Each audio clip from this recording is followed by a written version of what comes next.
My bad. My bad, Pops. I didn't mean to mess you up. So, the Tennessee Titans. I mean, Pops. They have been stacked since about, what, 2 months ago?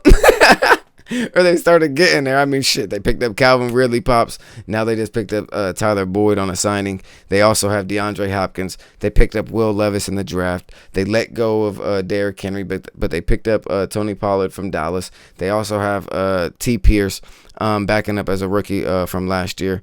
Offense is looking okay. Offensive line's not looking too shaky. How do you feel about it, Pops? Tyler Boyd is no longer in orange and white and black. I'm trying to see this offense for Tennessee play. Facts. Do you think Will Levis could be a quarterback that, like, just because of the situation and the pieces, if like the coaching system is done just right or like close enough to right, do you think he could be in that 3,500 to 4,000 passing range with the wide receiver options, even though we know Tennessee probably wants to run, but I heard they're going to an air raid offense, so I'm not sure.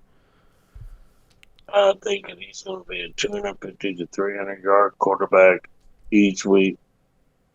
High side 350 to 400, and I think he'll be throwing the ball a lot, but a lot also to the back also because I think that's why they grab Collar. Plus they have the what's the name there too. So Pierce, yeah, so they can run down the middle still, and Pollard gives them that run down the middle plus receiving back option that you're saying, Pops. So he's also going to have maybe 300 to 500 yards receiving out of the backfield, just probably out of Pollard alone.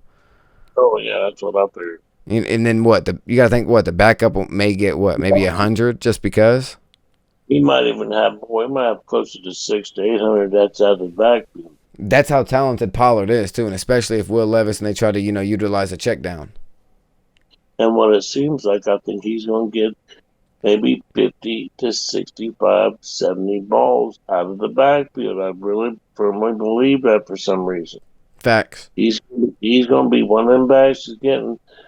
He might start out from 3 to 5 uh, targets at the beginning of the season, but he could end up being anywhere from a 5 to 7 to 8 by the end of Per the game, season. yep. Just because of what they're doing with that offense. Like I said, nobody's seen what's about to happen yet. 100%. You like no one knows what the offense is looking like, especially without Derrick Henry. So no one can sit here and act like we have any clue what Tennessee's about to do. We all got an opinion on what we think, but shit, Tennessee could surprise us all. But we think they gonna pass that mug. I know one thing: Dallas not played Pollard at all throughout the season like they should. They tried to every time they got ahead, they tried to keep him for fresh legs. So he didn't. He didn't have the year that he could have by far. Mm-hmm. His numbers could have really been on the high side.